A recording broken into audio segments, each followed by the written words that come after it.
여러분 안녕하십니까? 출범한 지 3달도 안 되는 장동혁 국민의힘 지도부를 흔들고 심지어 끌어내리려는 악의적인 움직임이 최근 당 안팎에서 노골적으로 나타나고 있습니다.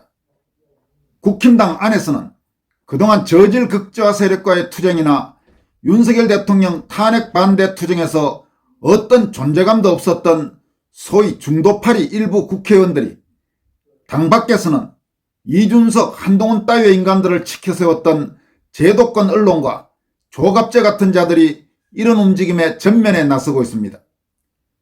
그러면서 한동훈 일가 연루 의혹이 농후한 당원 게시판 게이트에 대한 당무감사 및 징계를 교묘하게 반대하거나 이준석의 개혁신당과의 합당을 주장하는 자들이 나오고 있습니다. 이에 대해 김민수 국민의힘 최고위원은 개혁신당과 합당 같은 소리하고 앉아있네. 이제까지 온 국민투쟁을 도로묵 만들 작정 하나라고 이준석과의 합당 주장을 정면으로 반박했습니다. 또 자유우파 성향 소설가인 곽기성 작가는 이준석과 합당하면 준석이 지지자 1명 얻고 정통 우파 지지자 10명 빠져나갈 것이라며 당장 나부터 안티 국힘되어 국힘 망하라고 고사 지낼 것이라고 경고했습니다. 심규진 스페인 아이대학교 교수와 김소연 변호사도 이준석을 다시 끌어들이려는 국힘 내 일각의 움직임을 통렬히 비판했습니다. 최근 조선일보에서는 범야권에서는 내년 6.3 지방선거를 앞두고 국민의힘과 개혁신당이 합당 또는 연대해야 한다는 보수 통합론이 제기되고 있다. 이런 내용의 기사를 내보냈습니다.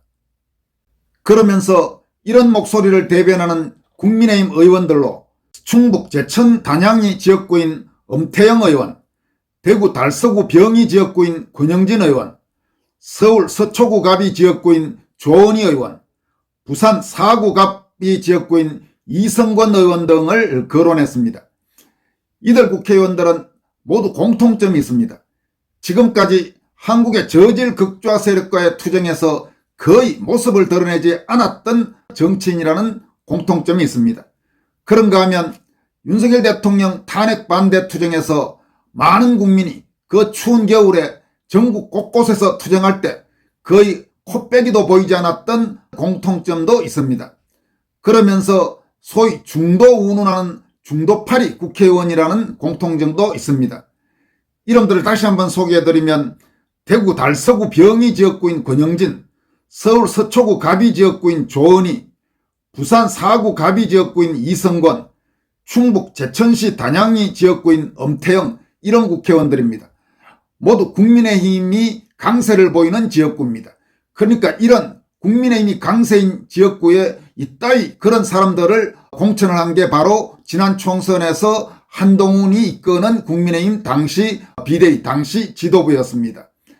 이런 사람들을 국힘의 핵심 지지 기반에 공천을 줘서 거의 금배지를 줍게 하다시피 해놨으니 그 뒤에 국민의힘의 체질이 어떤 체질인지는 우리가 충분히 짐작할 수가 있는 겁니다. 정말로 국힘 강세 지역에 한동훈이 공천해 놓은 인간들을 보면 정말 한숨이 날 정도로 제대로 저질 극좌 세력과 투쟁한 경력이 거의 눈에 띄지 않는 그런 자들이 대부분입니다. 이런 자들이 다시 최근 설거머니 이준석과 합당해야 한다. 이준석과 손을 잡아야 된다. 이따위 소리들을 지금 내뱉기 시작한 것입니다. 이에 대해 김민수 최고위원은 자신의 X 과거 트위터에 올린 글을 통해서 개혁신당과 합당 같은 소리하고 앉아있네. 이제까지 온 국민투쟁을 도로묵 만들 작정하나 이딴 기사로 빌드업 하지 마라고 통렬히 질타했습니다. 또 자유파 성향 소설가인 곽기성 작가는 준석이와 합당하겠다고 준석이 지지자 1명 얻고 정통 우파 지지자 10명 빠져나간다. 당장 나부터 안티 국힘되어 국힘 망하라고 고사 지낼 것이라면서 농담이 아니다라고 강력히 경고했습니다. 또 심규진 교수는 자신의 소셜미디어에 올린 글을 통해서 이준석과 합치는 것은 절대 안 된다. 천하람과 이기인이 능력이 있다면 필요할 때 개별적으로 영입하면 된다. 핵심은 이준석 본인이 당에 들어와서는 안 된다는 점이라면서 그 이유는 명확하다. 지난 대선과 당권 국면에서 김문수와 단일화를 하지 못해 판을 걸어친 책임이 이준석에게 있기 때문이다. 그는 늘 본인 계산만 하고 공동의 승리를 위해 양보하거나 연대할 줄 모른다라고 지적했습니다. 신 교수는 또한 이준석이 들어오면 새로운 청년들이 설 자리가 완전히 사라진다. 지지층이 혐오하지 않는 건강한 감각을 가진 새로운 청년들을 미래 주자로 키워야 하는데 이준석은 다른 청년을 키우는 사람이 아니라 모든 스포트라이트를 본인에게 집중시키는 사람이다. 다른 청년들의 공까지 마치 자신의 것처럼 흡수하는 흡혈귀 정치를 해왔다. 그래서 이준석이 다시 들어오면 청년 정치 자체의 생태계가 파괴된다라고 경고했습니다. 이어서 이준석이 의미하는 바는 더 명확하다. 국민의힘이라는 낡고 늙은 토호 정치, 스스로 동력을 잃은 고인물 정치인들이 이준석이라는 포장지와 스피커를 앞세워 연명하려는 구태 정치의 상징일 뿐이다. 그것은 청년 정신과는 거리가 멀고 새 정치의 반대말이다라며 무엇보다 이준석이 존재하면 새로운 청년들이 스스로 의제를 주도하고 스타가 될 수 있는 공간 자체가 사라진다. 그는 본인의 생존을 위해 청년 정치 전체를 볼모로 잡아왔다고 질타했습니다. 신 교수는 정치적 개인적으로도 도의와 상식을 벗어난 행태, 각종 도덕성 문제, 신뢰 상실, 갈라치기와 혐오 조장 정치를 반복해왔기 때문에 이미지가 좋을 리 없다. 중도와 좌파에게도 마찬가지다. 그저 모사꾼 정치공학자 이미지일 뿐이며 청년이 상징해야 할 긍정, 희망, 통합의 미래 비전을 제시할 수 있는 인물이 아니다. 이미 지지층의 판단도 끝났고 중도층과 좌파층의 평가도 끝났다. 그런데도 이준석을 붙잡고 늘어지는 건 구태적이고 적폐적인 더러운 정치공학일 뿐이라고 비판했습니다. 신 교수는 다시 말하지만 이준석을 위해 목숨 걸고 장동혁에게 맞서 싸울 배지가 있으면 나와보라. 정치 생명을 걸고 한번 싸워보라. 그러면 아무도 없다. 그게 현실이다라고 강조했습니다. 심규진 교수는 또 내가 보기엔 국민의힘 청년들 중에서 이준석을 진심으로 좋아하는 사람은 단 한 명도 없다. 그저 이준석보다 멍청한 청년, 이준석보다 약은 청년, 그리고 이준석과 달리 멀쩡한 청년이 있을 뿐이다. 멍청한 청년들은 이준석에게 혹하고 약은 청년들은 그를 이용해 자기 몸값을 높이고 멀쩡한 청년들은 그를 무시한다. 그래서 한마디로 말하면 이준석 그 자체가 보수우파 진영의 암덩어리이자 바이러스다. 청산돼야 할 적폐다라면서 청년팔이, 이간질, 폭로, 약점 잡기, 공가로채기, 극우몰이, 노인 비하, 젠더 갈등, 갈라치기 정치 그 자체가 바로 적폐다라고 비판했습니다. 여러분 지금 신 교수가 이야기한 대로 이준석이라고 하면 우리가 떠오르는 몇 가지 단어들이 있습니다.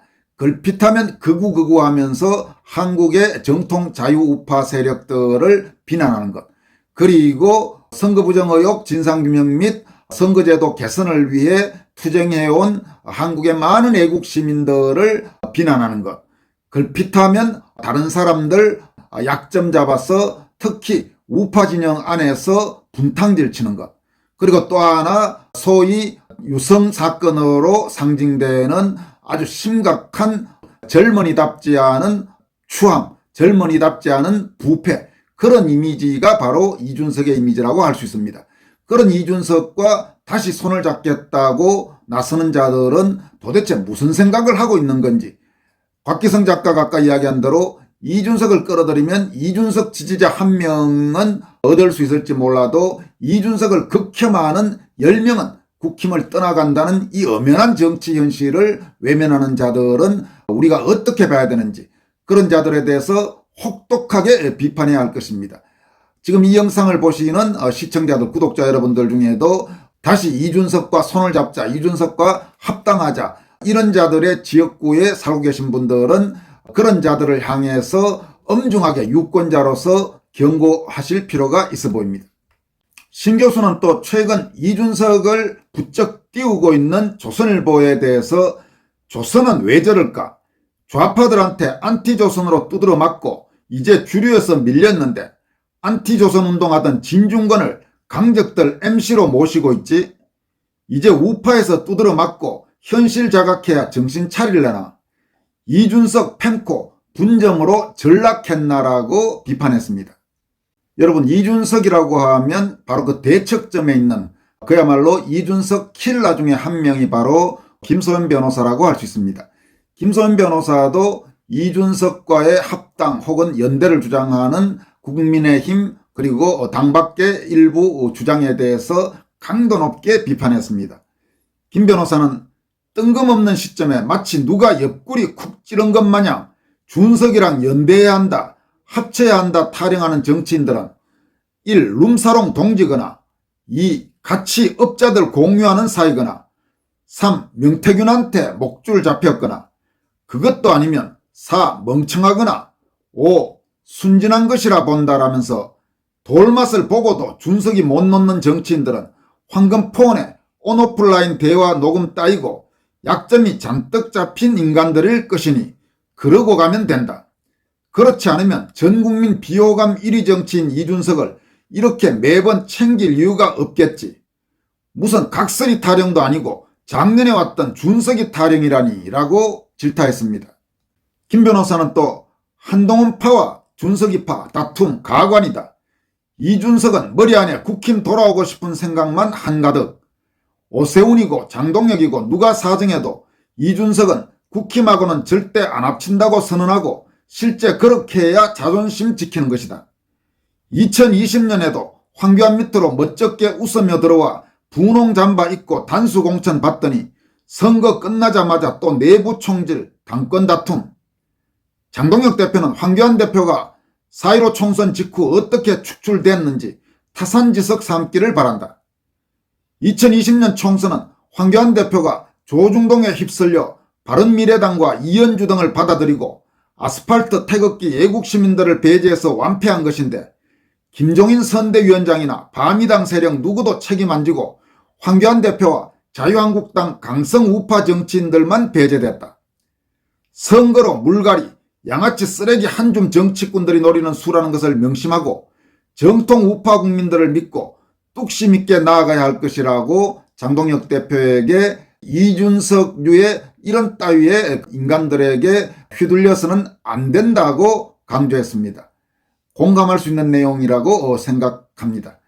이준석 따위에게 휘둘려서 지금 저 이준석이 갖고 있는 얼마 안 되는 지지세, 저기에 연연했다가는 장동혁 대표와 국민의힘을 지지하는 훨씬 많은 정통 자유 애국 시민들에게 버림받을 것이라는 점을 장동혁 대표와 국민의힘 지도부는 결코 잊어서는 안 될 것입니다. 지금까지 권순할TV였습니다. 여러분 고맙습니다.